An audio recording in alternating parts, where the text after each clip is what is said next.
Здравствуйте, уважаемые друзья! Утро, за бортом 3,5 градуса, и по обычаю, уже по традиции, можно сказать, мы слушаем время от времени радио на французском или на английском. Сегодня у нас глоток, так сказать, воздуха США. Сейчас будем слушать утренние американские новости. WBTN Bennington at 94.3. WVBA Brattleboro at 88.9. At VPR.org and on your smartphone. Major funding for On Point is provided by Geico, offering auto insurance coverage for cars, trucks, or SUVs, and providing 24/7 customer service. More information on auto insurance at geico.com or 1-800-947-AUTO. Here's the harsh reality for many Americans. This is my check, but I ain't making it with $300. It's literally $300. From NPR and WBUR, I'm Meghna Chakrabarti. This is On Point, and this week, President-elect Joe Biden announced his new economic team, promising... My message to everybody struggling right now is this: help is on the way. Well, real help means more than temporary stimulus. It means reinvigorating the entire economy. Treasury nominee Janet Yellen says... I pledge, as Treasury Secretary, to work every day towards rebuilding that dream for all Americans. That promise is a big promise. Is Biden's new economic team the right group to pull it off? Stay with us. Live from NPR News, I'm Corva Coleman. Stocks opened higher this morning despite a disappointing jobs report. NPR's Scott Horsley reports the Dow Jones Industrial Average rose about 90 points in early trading. U.S. employers added just 245,000 jobs last month. That's less than half as many new hires as in October, and another warning sign that a surging pandemic is throwing a cold, wet blanket on the economic recovery. The unemployment rate dipped in November to 6.7%, but only because some 400,000 discouraged workers dropped out of the labor force. Job gains have been slowing since midsummer, and there are still 9.8 million fewer workers on U.S. payrolls than there were before the pandemic. Today's gloomy jobs report may add fresh urgency to relief talks now underway in Congress. Otherwise, millions of jobless workers are set to lose their unemployment benefits the day after Christmas.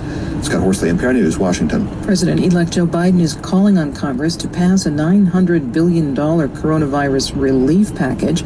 A bipartisan group of lawmakers came up with a compromise package after talks between Democratic leaders and the White House showed little progress. Biden has also asked the nation's top infectious disease expert, Dr. Anthony Fauci, to stay in his job after Biden takes office. Fauci has also accepted Biden's invitation to become a chief medical advisor to the White House. NPR's Asma Khalid reports Biden says that when he is inaugurated, he's going to ask Americans to wear masks for 100 days. His thinking there is that after 100 days, vaccines will be more widely distributed. At least they'll be, somewhat available, whereas right now the public hasn't, been vaccinated at all. He also said he'll plan to require masks in federal buildings or on interstate transportation like airplanes and buses. NPR's Asma Khalid reporting. Two political stars are going to Georgia to campaign for Senate candidates. Vice President Pence and former President Barack Obama are stumping ahead of two runoff elections that will determine control of the U.S. Senate. From member station WABE in Atlanta, Emma Hurt reports. Obama will participate in a virtual rally this afternoon with the Democratic candidates Jon Ossoff and Raphael Warnock. He already held an in-person rally for the two in Atlanta before the general election. Vice President Mike Pence will be in Savannah, his second trip to the state in 2 weeks, stumping for Republican incumbents Kelly Loeffler and David Perdue. And on Saturday, President Trump is scheduled to hold a rally in South Georgia. The president is urging his supporters to vote in January using the same voting system he continues to call rigged. The deadline for Georgians to register to vote in the runoff election is Monday. For NPR News, I'm Emma Hurt in Atlanta. On Wall Street, the Dow Jones Industrial Average is up about 100 points at 30,070. The Nasdaq is up 42 points. It's at 12,419. You're listening to NPR News. Support for NPR comes from NPR stations.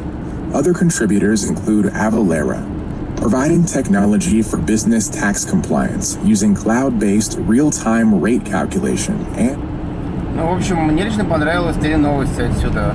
Новость номер 1 – это то, что остается доктор Фаучи в своем офисе. Мне вот интересно это потому, что будущая администрация Байдена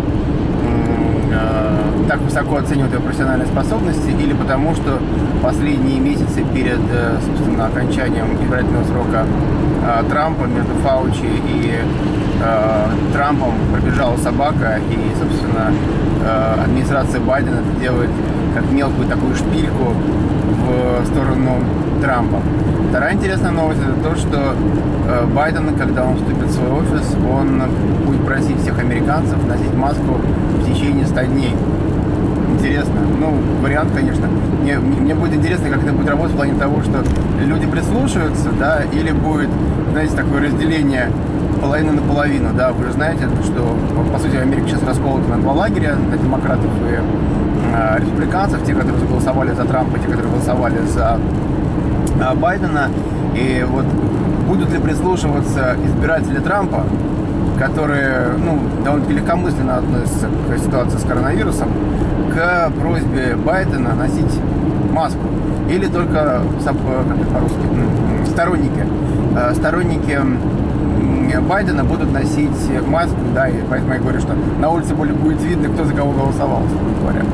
И третья интересная новость – это то, что, смотрите, Трамп, несмотря на то, что он продул выборы, и он признал уже, что он продул выборы, он продолжает выполнять функцию, по сути, главного представителя республиканской партии, и он мотается по штатам для того, чтобы продвигать республиканских кандидатов на выборах, которые сейчас собираются в ряде штатов. Да. То есть он боец.